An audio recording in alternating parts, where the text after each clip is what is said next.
Hey up everybody, I'm on part 5 of my electric wheel hub that I'm repairing, modifying, whatever you want to call it. In my last part I think I've shown you me shortening the spokes, so I've gone from the original spokes with a J bend and I've put an S bend on them and shortened the length to keep the thread intact. A bit of a word of advice here: if you're going to do this, you're better off doing not what I've done. I should take my own advice here. Take a photograph of your wheel, because then you can see exactly the pattern of the spokes then. So what I'm doing here, I'm not fastening everything up yet. I've just laid all the spokes out to make sure that I've got the correct pattern. And don't get me wrong, if you don't take a photograph you can work it out. It just takes a bit longer, that's all. So if you've got your pattern to work to, it's a lot easier. And I've put this S bend on the spokes, so I'll just zoom in a little bit. So one spoke's going to go under the hub and come out the top. Then the next one's going to go over the hub and out the bottom, and so on. I'm over on my workbench now and I'll just show you the setup I'm using to true this wheel up. I've got no special equipment whatsoever. So how I'm doing it, I've got a plate clamped in my vise with a hole in to suit the diameter of my spindle. Then I've put the other nut off this side onto this side of the spindle, and then clamped it up with the other nut so the spindle's clamped rigid to that plate. Then I've got a substantial plate to lay across my vise to put my scribing block up to the edge of the wheel. Don't have to be plate, you could use wood. You could even use wood to clamp in your vise to hold spindle, as long as it's not going to be too flimsy and be springing. And then once you've got that set up, you want to, well in my case it's a 4mm spanner to tighten the spokes up. You need a scribing block. You could even use a dial test indicator if you wanted. If you've not got a scribing block or a dial test indicator, anything that's going to be able to just point at the wheel. I've got my hand drill set to a torque setting, and then I just go around all the wheels starting where the valve is, so I know I've been round them all. And then I just tighten them all up to the same torque setting.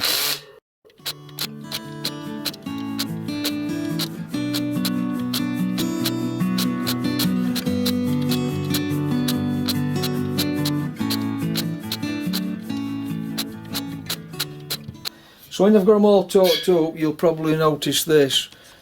You'll probably notice that the wheel's nowhere near true.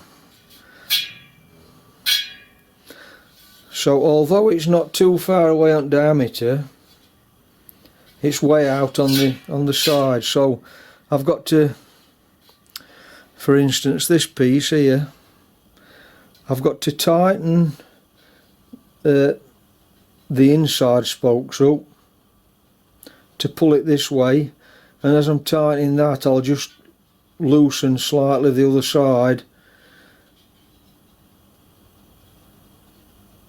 and then at the opposite end to do it the opposite way by loosening this side of the hub, the spokes on this side, and tightening the others, and vice versa. And it's just a bit of patience you need and a bit of time.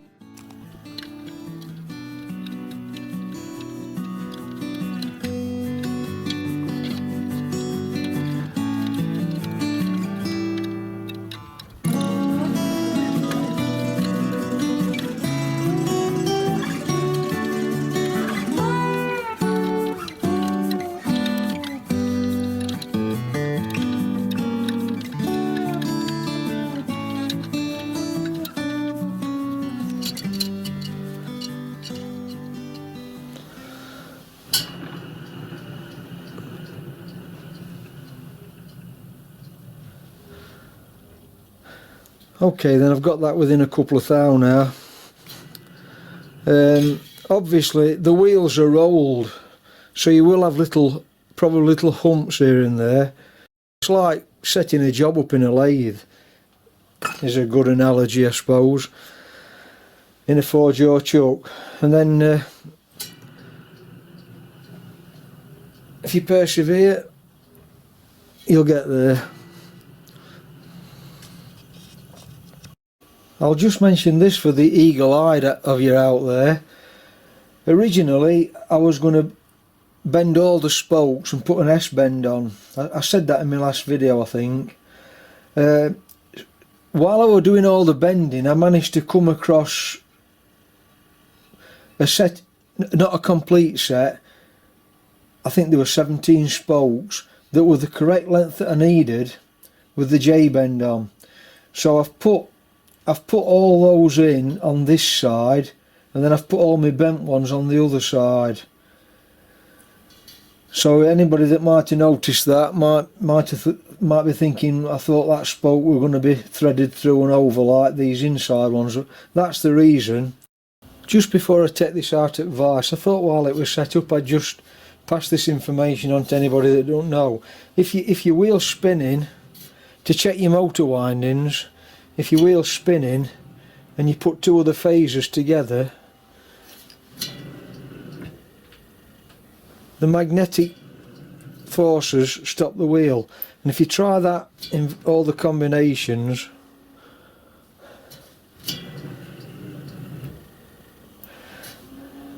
so when two phasers are coupled together, you've got resistance, and that indicates that your windings are okay.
I'm pleased with how obsolete hubs come out, and it's all working fine.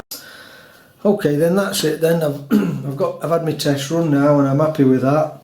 I've just got to take these covers off and put some silicone sealant underneath, just to belt and brace it so moisture don't get in, and then it's ready for putting on bike. So I'll probably catch you when I'm putting it together on bike then. Anyway, thanks for watching. Bye for now.